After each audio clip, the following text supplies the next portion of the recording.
adab memberikan bobot nilai kepada suatu amal. Makin banyak adab yang diamalkan dalam suatu kegiatan, makin berbobot amal itu di sisi Allah SWT, dan akal sehat manusia akan mengamininya. Nah, bagi manusia, adab akan meninggikan derajat kemanusiaan di atas seluruh makhluk lainnya. Artinya, perbedaan manusia dan makhluk-makhluk lain itu, manusia dipenuhi dengan adab dalam keseluruhan aktivitasnya. Nah, membaca dan mentadaburi Al-Quran itu amal mulia.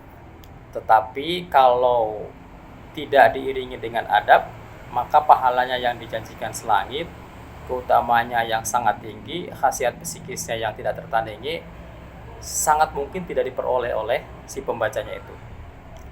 Nah, sebaliknya, ketika adab itu diamalkan, maka pahala itu akan diraih, keutamaan akan diperoleh, dan bahkan bisa melebihi apa yang telah dijanjikan oleh Allah Subhanahu wa taala. Itu keutamaan adab itu di situ. Nah, perlu ditegaskan di sini, saya atau kita tidak bicara masalah hukum, tetapi masalah adab ya. Artinya boleh jadi sesuatu itu mubah, tetapi akan lebih beradab jika dikerjakan. Atau sebaliknya, sesuatu itu mubah dan akan lebih beradab jika ditinggalkan. Nah, coba saya akan menguraikan beberapa adab ya, atau etika membaca Al-Quran supaya kita ini mendapatkan intifa, mendapatkan manfaat dari membaca Al-Quran itu. Yang pertama itu suci dari hadas kecil maupun hadas besar. Hadas kecil itu seperti buang angin, buang hajat ya, besar itu adalah contoh dari hadas kecil, penyebab hadas kecil. Hadas kecil disucikan dengan cara berwudu ya, secara sempurna dari membasuh kedua tangan, berkumur-kumur dan seterusnya sampai membasuh kedua mata kaki sampai sempurna. Kemudian untuk hadas besar, ya, hadas besar itu penyebabnya ya junub ya, melakukan hubungan suami istri atau mimpi ihtilam, mimpi keluar mani dan semisalnya, itu penyebab seseorang berhadas besar. Dan cara mensucikannya ialah dengan mandi wajib. Mandi wajib itu berbeda dengan mandi biasa ya. Kalau mandi biasa kan bisa leluasa, apa saja terserah, selonggarnya, senikmatnya. Tapi kalau mandi wajib itu diawali dengan wudu juga. Jadi membasuh tangan, membasuh kemaluan, berwudu ya, boleh disisakan kaki. Jadi wudu untuk mandi junub itu kakinya ditinggalkan nanti belakangan ya, habis selesai mandi itu boleh. Tapi dalam riwayat lain juga diteruskan dengan wudu, disempurnakan, tidak masalah ya. Nah, jika memang tidak didapati air ya untuk menghilangkan hadas kecil maupun hadas besar, itu dengan tayamum. Nah, kalau tayamum untuk hadas besar maupun hadas kecil sama caranya. Jadi tidak perlu ditambahi dengan bergelitik sana, berguling-guling di tanah. Untuk hadas besar tidak perlu ya, tetap sama aja. Jadi tangan, muka dan tangan ini cukup dengan itu. Kemudian para ulama memang berselisih dalam hal ini, ada dua pendapat itu. Apakah seseorang itu harus suci dari hadas besar maupun hadas kecil ketika akan menyentuh atau membaca Al-Quran, atau boleh? Nah, ini ada satu kelompok ulama mengatakan harus suci beneran gitu. Karena firman Allah di surat Al-Waqiah ayat 9, la yamassuhu illal mutahharun, kata mereka ya, dalilnya ini tidak menyentuh Quran maksudnya kecuali orang-orang yang disucikan. Kemudian mereka juga berdasar pada hadis yang diriwayatkan oleh Imam Malik dalam Al-Muwatta'nya, la yamassul qur'ana illa tahirun, tidak boleh menyentuh Quran kecuali orang yang suci. Nah, ini kelompok pertama ini misalnya kita jumpai di tafsir Rawai'ul Bayan ya. Kalau saya jilidnya 2 jilid itu ya, tafsir Rawai'ul Bayan itu yang merah-merah itu ada, tapi itu cetakan lama. Kalau sekarang tidak standar ya, karena berbagai percetakan bisa ada 4 jilid, ada 2 jilid dan seterusnya. Tapi Ali As-Sobuni, sahibu hadal kitab, sahib Rawai'ul Bayan ini berpendapat bahwa menyentuh Quran atau membaca Quran dalam kondisi suci termasuk wajib gitu hukumnya. Tapi ulama lain berpendapat bahwa seseorang boleh menyentuh Quran boleh membaca Quran dalam keadaan tidak suci. Nah, mereka menjelaskan bahwa domir pada kata hu tadi, la yamassuhu illal mutahharun, hu-nya itu memang kembali kepada Quran, tapi bukan mushaf yang ada di tangan kita ini. Kembalinya kepada mushaf, kepada Quran yang di Lauhul Mahfuz sana, yang di atas itu. Sehingga bagi mereka menyentuh Quran, membaca Quran boleh, tidak harus dalam keadaan suci itu. Dan mereka juga menjelaskan bahwa hadis yang diriwayatkan oleh Imam Malik dalam kitab Al-Muwatta itu fihi nazar.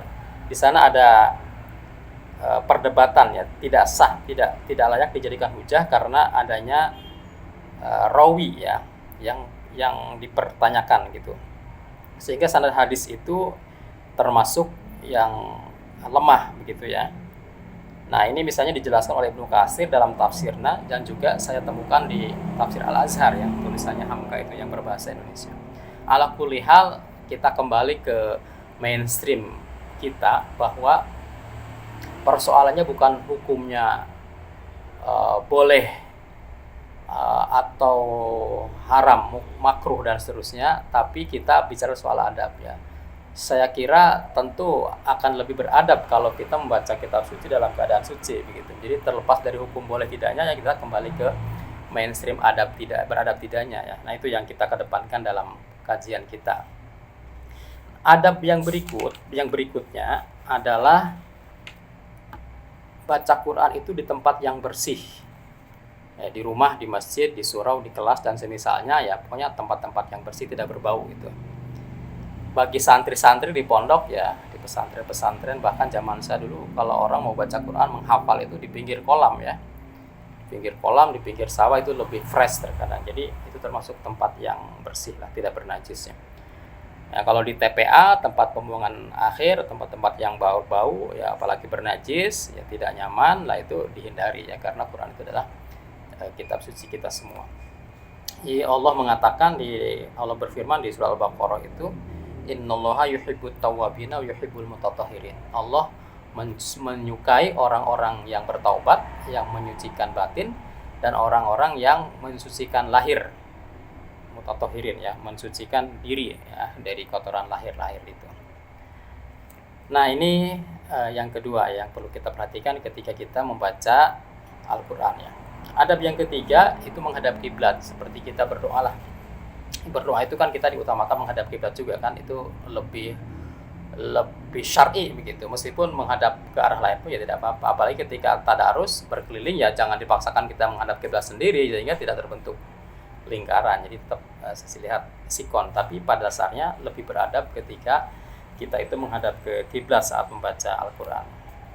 Kemudian duduk lebih diutamakan daripada posisi tubuh lainnya. Sebab dengan duduk itu kita lebih bisa berkonsentrasi, kemudian juga bisa lebih tahan lama ya kan, dibanding dengan posisi-posisi lainnya. Enak, Qur'annya bisa dipangku di atas dudukan kita, jadi kita bersila misalnya taruh di atas kaki kita, atau pakai wadah yang gitu ya untuk naruh meja kecil di depannya juga sangat baik. Yang jelas Quran itu diupayakan ya sangat beradab, taruh di atas kaki. Artinya naruhnya jangan di lantai gitu, jangan sejajar dengan kaki kita tapi di atasnya. Nah, sebelum baca Al-Qur'an itu wajib membaca ta'awudz ya. A'udzubillahi minasyaitonirrajim, itu wajib dibaca. Kalau ada pertanyaan bagaimana bacaan basmalah, apakah juga harus baca basmalah bismillahirrahmanirrahim? Ya, kalau saya sampaikan, bacaan basmalah itu dibaca setiap kali kita mau melakukan aktivitas yang positif. Ya, tidak hanya mau baca Quran kan, apa saja yang kira-kira benar positif, basmalah dibaca gitu. Jadi tidak hanya dalam konteks membaca Quran ya. Sedangkan dalam konteks membaca Quran yang diwajibkan adalah membaca isti'adzah, membaca ta'awudz gitu, supaya Allah melindungi kita dari rayuan-rayuan setan yang menggelincirkan lisan kita atau hati kita untuk mentadaburi bacaan Al-Quran. Nah, yang berikutnya ada baca Quran yang keberapa nih? Keenam ya. Itu tartil. Tartil itu perlahan-lahan ya, tenang gitu. Tidak terburu-buru lah gitu. Nah, ini penting, tartil itu diusahakan ya. Jadi saat tartil itu terapkan ilmu tajwidnya ya, makharijul hurufnya yang benar, idgham, izhar, iqlab, ikhfa diberikan ya. Itu tartil itu di situ. Dan kita memang pada prinsipnya kan disuruh baca Quran itu dengan tartil ya. Seperti Allah mengatakan warattilil Qur'ana tartila, dan bacalah Al-Qur'an dengan tartil. Itu di surat Al-Muzammil ya, surat ke-73 ayat 4 itu. Nah, ketika membaca Al-Qur'an, hendaklah kita meresapi maknanya ke dalam hati, merenungkan kandungannya. Kalau yang tidak bisa bahasa Arab, ya yang awam, ya tentu mulai dari baca terjemahnya, ya kan? Baca terjemahnya, kemudian belajar tafsirnya sedikit-sedikit sehingga bisa memahami kandungan maknanya. Nah, di saat membaca itulah membaca kemudian meresapi makna yang terkandung dalam ayat-ayat yang dibaca itu. Kemudian yang terakhir ini ya coba karena waktu juga, ketika membaca Quran itu hendaknya mulut kita bersih. Mulut bersih ya, kalau perlu sikatan dulu ya, tidak sambil makan. Baca Quran tidak boleh sambil makan ya. Kalau mau makan jeda dulu, tilawahnya stop, kemudian makan dulu di samping apa di situ ya, tidak masalah. Tapi saat membaca itu jangan sambil makan-makan gitu ya. Nah, yang tidak boleh dilupakan lagi, ini satu hal yang perlu dicatat, bahwa membaca Al-Quran itu harus banyak biar nikmat. Sebab kalau baru setengah halaman atau sehalaman itu saya yakin masih terasa berat ya. Tapi kalau sudah berhalaman-halaman itu makin lama makin nikmat. Terkadang tahu-tahu kaki kita merasa pegal-pegal ya kan, atau kesemutan itu akibat nikmatnya membaca Al-Quran tuh. Sementara kita sudah membaca belasan halaman misalnya. Nah, itu luar biasa ya. Al-Quran itu memang beda dengan buku-buku pada umumnya. Kalau buku-buku itu baca makin banyak ya makin jenuh gitu kan, makin melelahkan. Tapi kalau Quran makin terasa nikmatnya. Demikian, assalamualaikum warahmatullahi wabarakatuh.